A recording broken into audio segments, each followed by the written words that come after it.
Hello students, rising star sales classes में आपका स्वागत है। स्टूडेंट्स, यूपी बोर्ड की परीक्षा की उल्टी गिनती शुरू हो चुकी है।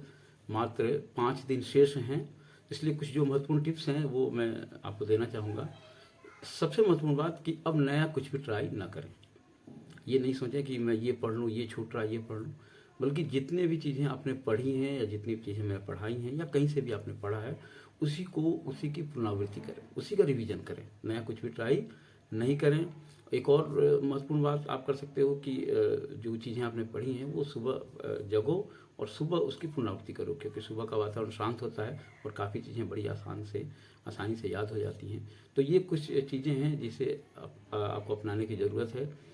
और यूपी बोर्ड ने भी अपने साइट पे एक आवश्यक निर्देश, आवश्यक सलाह सारे परीक्षार्थियों के लिए दिया है। वो PDF के माध्यम से मेरे पास उपलब्ध है। मैं उसको अभी आपके समक्ष रखूँगा और उसको पॉइंट वाइज आपको समझाने का प्रयास करूंगा कि बोर्ड ने आखिर क्या कहा है कि जब भी आप परीक्षा कक्ष में जाओ तो क्या क्या आप सावधानी बरतो। ठीक है, ओके स्टूडेंट्स। हेलो स्टूडेंट्स, पुनः राइजिंग स्टार सेल्स क्लास में आपका स्वागत है। स्टूडेंट्स, जैसा कि मैंने बताया कि हाई स्कूल के परीक्षार्थियों के लिए बोर्ड ने महत्वपूर्ण सुझाव अपने साइट पे दिए हैं। तो उन सुझावों को हम एक एक करके देखने का प्रयास करेंगे और उनको अमल में लाने का प्रयास करेंगे, क्योंकि जब हम परीक्षा देने जाते हैं तो काफ़ी स्ट्रेस में होते हैं, काफ़ी चिंताएं होती हैं, दुविधा होती हैं। उन दुविधाओं को हटाकर जो उनके आवश्यक निर्देश हैं उन निर्देशों को अगर पालन करें तो हमारी परीक्षा काफ़ी बेहतर हो पाएगी। तो आए स्टूडेंट्स, एक एक करके उन सारे निर्देशों को देखने का प्रयास करते हैं। हम देख सकते हैं पहले जो हाई स्कूल के परीक्षार्थियों के लिए बोर्ड परीक्षा की तैयारी हेतु महत्वपूर्ण सुझाव जो बोर्ड ने दिए हैं, उसमें पहला ये है कि माध्यमिक शिक्षा परिषद की जो आधिकारिक वेबसाइट है upmsp.edu, इस पर पूरा पाठ्यक्रम और मॉडल प्रश्न पत्र उपलब्ध है। उनका भली भांति अध्ययन करें। तो ये स्टूडेंट आप ध्यान रखें कि जो आधिकारिक वेबसाइट है माध्यमिक शिक्षा परिषद की upmsp.edu.in पे, तो उस पर पूरा जो पाठ्यक्रम है वो उपलब्ध है और उसका मॉडल प्रश्न पत्र भी उपलब्ध है। उसको एक बार और आप देख सकते हैं। वैसे मैंने भी मॉडल प्रश्न पत्र आपको कराया था, तो उनको आप एक बार देख सकते हो और उनका भली भांति अध्ययन कर लें, क्योंकि स्टूडेंट्स ये ज़रूरी है हमें ये जानना कि आखिर हमारा सिलेबस क्या है और उन सिलेबस के अकॉर्डिंग हमें पढ़ना क्या है। ठीक है स्टूडेंट्स, आए दूसरा पॉइंट देखें ज़रा। दूसरे पॉइंट में जो आयोग ये कह रहा है कि विद्यार्थी अपने स्वयं की समय सारणी अवश्य बनाकर पढ़ें, जिससे सभी विषयों के निर्धारित पाठ्यक्रम की पुनरावृत्ति हो सके। ठीक है स्टूडेंट, तो एक आपके लिए तरीका है कि जब भी आप पढ़ें तो एक टाइम टेबल आप बना लें कि इस समय मुझे ये विषय पढ़ना है, इस समय ये पढ़ना है। तो वो टाइम टेबल और उसी के अकॉर्डिंग आप अपने पाठ्यक्रम की पुनरावृत्ति करें। ठीक है स्टूडेंट, तो ये ज़रूर बनाएं और इससे सफलता की गारंटी काफ़ी बढ़ जाती है। ठीक है स्टूडेंट, अगला देखें। अगला तीसरा जो टॉपिक है, तीसरी जो बात है, उन्होंने ये बताया है कि यदि किसी विषय पर कोई भी टॉपिक या अवधारणा स्पष्ट न हो तो उसे ससमय विषय अध्यापक से संपर्क कर समझ लें। ठीक है स्टूडेंट्स, अगर आपको ये लग रहा है कि कोई भी टॉपिक का जो कॉन्सेप्ट है वो क्लियर नहीं है तो समय रहते आप जो आपके विषय अध्यापक है, जिस विद्यालय में आप पढ़ रहे हो, जिस कॉलेज में पढ़ रहे हो, उस अध्यापक से, उस टीचर संपर्क कर निश्चित रूप से आप उसे समझ लो ताकि आपको कहीं कोई दिक्कत ना हो। ठीक है स्टूडेंट्स, अगला पॉइंट देखें जरा। अगला ये कहा गया कि पुनरावृत्ति के साथ साथ समय का प्रबंधन अवश्य करें। इसके लिए माध्यमिक शिक्षा परिषद की वेबसाइट पर उपलब्ध होने वाले अपने विषय से संबंधित मॉडल प्रश्नोत्तर को निर्धारित समय में हल करने का प्रयास करें। स्टूडेंट्स, एक और बात बता दूं कि आप जब भी इस साइट पे जाओगे upmsp.edu.in पे, तो उसमें जिस विषय का एग्ज़ाम देना है उस विषय से संबंधित मॉडल प्रश्न पत्र वहाँ दिए गए हैं और उस मॉडल प्रश्न पत्र को आप एक निर्धारित समय में हल करने का प्रयास करो, ताकि आप ये सुनिश्चित कर सको कि मैं उस निर्धारित अवधि में अपने उस प्रश्न पत्र को हल कर पा रहा हूँ या नहीं। तो एक प्रयोग के लिए और एक अपने को सुनिश्चित करने के लिए कि मैं कर पा रहा हूँ कि नहीं, तो ये आप ज़रूर इसको दोहराएँ। ठीक है स्टूडेंट्स, चले आगे देखें। आगे जो आवश्यक निर्देश हैं वो क्या क्या हैं। तो आगे जो महत्वपूर्ण निर्देश और हैं कि विषय से संबंधित जो गुणवत्तापूर्ण शैक्षिक सामग्री है या वीडियोज़ हैं वो आपको दीक्षा ऐप और माध्यमिक जो शिक्षा विभाग के YouTube चैनल हैं जैसे ई ज्ञान गंगा, उस पर भी उपलब्ध है। तो आप इस पर भी जा सकते हैं कि दीक्षा पे जाइए और यूट्यूब का जो चैनल ई ज्ञान गंगा है उस पर भी सारी सामग्री जो विषय से जुड़ी हुई हैं वो उपलब्ध हैं। आप विद्यार्थी आप उनसे भी जाकर आप सहायता अपनी ले सकते हो। ठीक है स्टूडेंट्स, अगला देखें। अगला जो महत्वपूर्ण बात है वो ये कि प्रश्न पत्र आपको 2 खंडों में विभाजित होंगे, ये आप जानते ही हैं, लेकिन ये आयोग ने भी कहा कि 2 खंडों में विभाजित रहेंगे। पहला जो खंड है बहुविकल्पीय और दूसरा जो खंड है वो क्या है, वर्णनात्मक। ठीक है स्टूडेंट, पहला क्या है बहुविकल्पीय और दूसरा है वर्णनात्मक। अगर आपको ध्यान हो स्टूडेंट तो बहुविकल्पीय में 20 नंबर के प्रश्न आएंगे और उसके बाद 50 नंबर के प्रश्न वर्णनात्मक में आएंगे। ठीक है स्टूडेंट्स, तो ये आप ध्यान रखना। और 20 नंबर में बहुविकल्पीय में क्या क्या आएंगे इसकी चर्चा मैं कर चुका हूँ जब मैंने आपको बताया था कि 12 खंड हैं, 12 मैंने टॉपिक बताए थे, उन टॉपिकों को आप पढ़ लो तो फिर आगे देखने की ज़रूरत नहीं है। तो उन टॉपिकों में बताया था कि एक तो बहुविकल्पीय जो गद्य के विकास और पद्य के विकास से, और दूसरी महत्वपूर्ण बात कि जो व्याकरण के जो खंड हैं, अलंकार, रस, छंद या कुछ और जो खंड हैं उनको भी आप देख सकते हो। तो यानी व्याकरण खंड और गद्य और पद्य पे आधारित बहुविकल्पीय प्रश्न, ये 20 नंबर के प्रश्न आएंगे, है ना। ये कितने आएंगे, ये आएंगे आपको 20 नंबर के प्रश्न आएंगे और वर्णनात्मक कितने आएंगे, 50 नंबर, यानी 70 नंबर के जो प्रश्न आते हैं। ठीक है स्टूडेंट्स, चले अगला देखें। अगली जो बात विशेष कही गई है, क्योंकि इस बार बोर्ड ने निर्धारित किया है कि बहुविकल्पीय प्रश्नों के उत्तर OMR शीट में और वर्णनात्मक प्रश्नों के उत्तर परंपरागत उत्तर पुस्तिका में देने हैं। इसकी भी चर्चा मैं कर चुका हूं और मैंने एक वीडियोज़ भी बनाया है कि OMR शीट को कैसे भरें, क्योंकि पहली बार ये प्रयोग हो रहे हैं तो बच्चों को काफ़ी कठिनाइयाँ होंगी। तो इनको ध्यान में रखकर मैंने ये बनाया, उस वीडियो को आप ज़रूर देख लेना तो आपको काफ़ी क्लियर हो जाएगा। तो ये ध्यान है कि जो 20 नंबर के प्रश्न आएंगे, जो बहुविकल्पीय प्रश्न होंगे, जो ऑब्जेक्टिव टाइप के प्रश्न होंगे, वो OMR शीट में होंगे और 50 वर्णनात्मक में होंगे। ठीक है स्टूडेंट्स, तो इन सारी बातों को हम ध्यान में रखेंगे। आगे देखें, आगे इन्होंने 2-3 बातें और कही कि OMR शीट की उत्तर सुनिश्चित हो जाने के पश्चात ही सावधानीपूर्वक भरें, ओवर राइटिंग और कटिंग न करें, अन्यथा उस पर अंक नहीं मिलेंगे। इसकी चर्चा मैं कर चुका हूँ, OMR शीट कैसे भरनी है और सावधानी से भरनी है, क्योंकि कहीं भी कटिंग वगैरह ना हो, अन्यथा अंक कट जाएंगे। ठीक है, एक और जो महत्वपूर्ण सुझाव है बोर्ड का वो ये कि सर्वप्रथम प्रश्न पत्र को पढ़ लें और प्रश्न पत्र में दिए गए निर्देशों को अच्छी तरह समझने के पश्चात ही उत्तर लिखना प्रारंभ करें। ये एक निश्चित रूप से आप करें कि जब भी आपके सामने प्रश्न पत्र आए तो उसको 1 बार नहीं बल्कि 2 बार पढ़ें, और जो उनके आवश्यक निर्देश हैं उसको पढ़ें ज़रूर, क्योंकि हम लोगों से करना क्या है और क्या नहीं करना है, तो ये आप समझ लेंगे, उसके बाद ही आप उत्तर लिखना आरंभ करें। ठीक है स्टूडेंट्स, चले अगला देखें। अगला जो महत्वपूर्ण बात है वो ये कही गई है कि उत्तर पुस्तिका में प्रश्न पत्र में दी गई प्रश्न संख्या को ही अंकित करें। ये ध्यान रखें कि जो भी प्रश्न संख्या दी गई हो उस प्रश्न संख्या को ही आप अंकित करें, अन्यथा ये नहीं कि प्रश्न संख्या 1 है और आपने यहाँ लिख दिया उत्तर संख्या 2।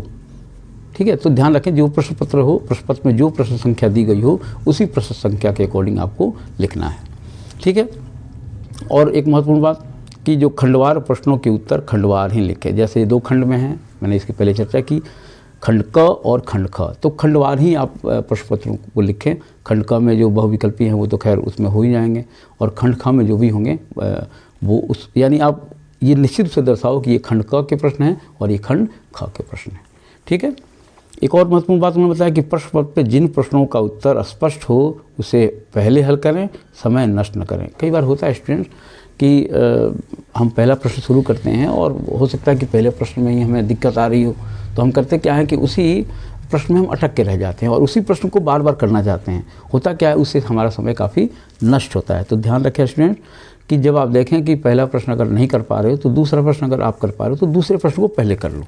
ठीक है, तो इससे होता क्या है कि आपका कॉन्फिडेंस बढ़ता है और फिर आप पहले प्रश्न को हो सकता है कि उस समय न कर पा रहे हो, अगली बार आप उसे बेहतर ढंग से कर पाओ।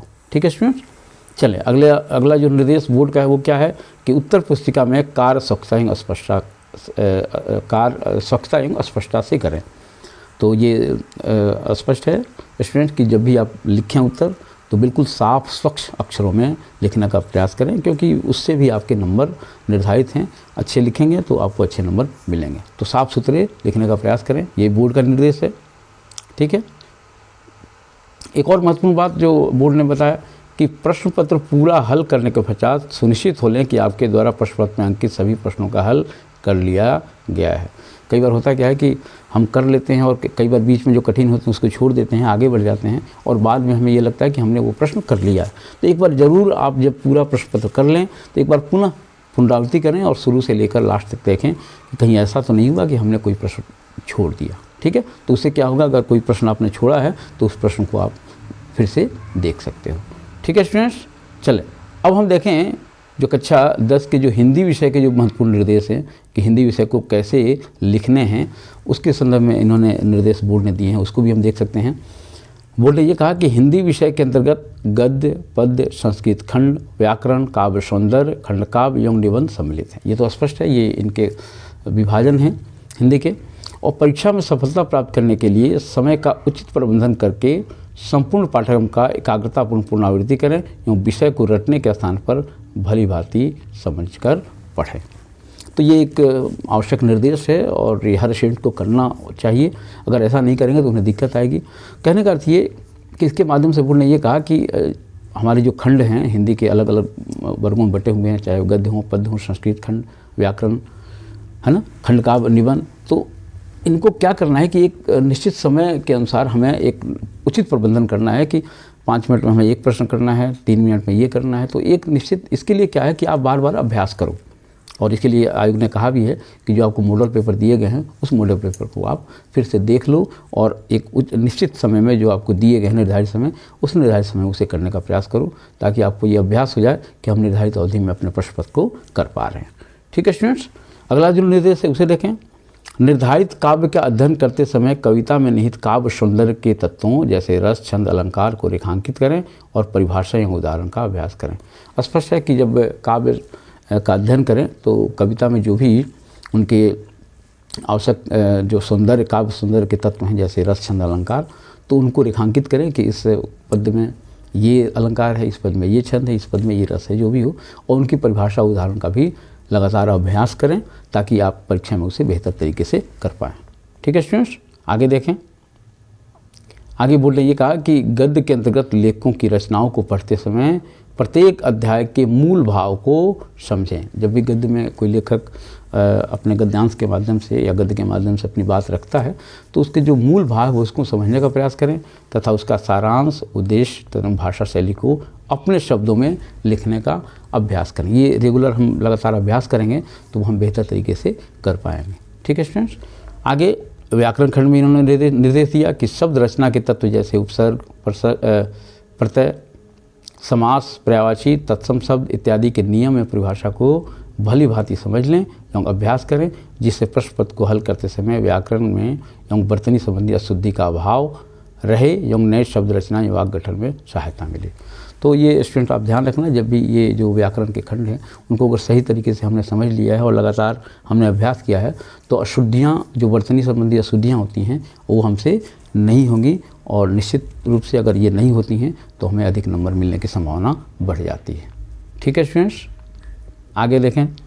आगे बोर्ड ने ये कहा कि परीक्षा के पूर्वगत वर्ष के प्रश्न पत्र और आदर्श प्रश्न पत्र को निर्धारित समय में के अंतर्गत पूरा करने का अभ्यास करें। इसकी चर्चा पहले हो चुकी है कि जो आपके मॉडल प्रश्न पत्र हैं उसको आप एक निर्धारित समय में पूरा करने का अभ्यास करें ताकि आप परीक्षा में उसी अवधि के अंतर्गत पूरा करने में आपको एक मदद मिले, है ना।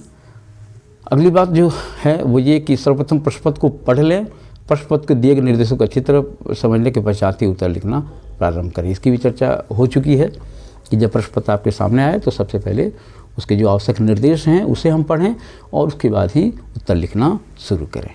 ठीक है स्टूडेंट्स, आगे दो और महत्वपूर्ण बात बोर्ड ने बताई है वो ये कि वर्णनात्मक प्रश्नों के उत्तर तथ्यपरक एवं स्पष्ट लिखें तथा प्रयास करें कि व्याकरण एवं वर्तनी संबंधी अशुद्धियाँ न हो।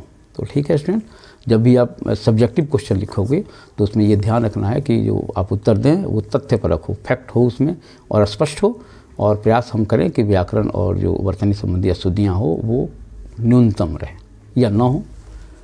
अंतिम जो बात इन्होंने बोर्ड ने बताई है कि उत्तर लिखते समय अंक के अनुरूप शब्द सीमा का ध्यान जरूर रखें, क्योंकि हमें ये ध्यान रखना है कि अगर जिस अंक के अनुसार उसकी शब्द सीमा होनी चाहिए, ये नहीं कि 2 अंक के प्रश्न हैं और हमने 2 पेज में उसे लिख दिया, ठीक है। तो उससे क्या हो गया, एक तो समय की बर्बादी होती है और उससे दूसरे प्रश्न पे असर होता है और दूसरा प्रश्न हम सही तरीके से नहीं कर पाते हैं, ठीक है स्टूडेंट्स।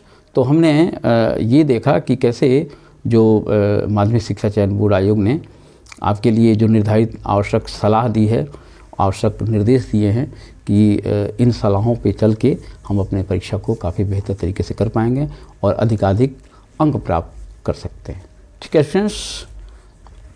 अगर ये आपको मेरे वीडियोज़ पसंद आ रहे हों तो प्लीज़ लाइक कीजिए, शेयर कीजिए और एक प्यारा सा कमेंट लीजिए।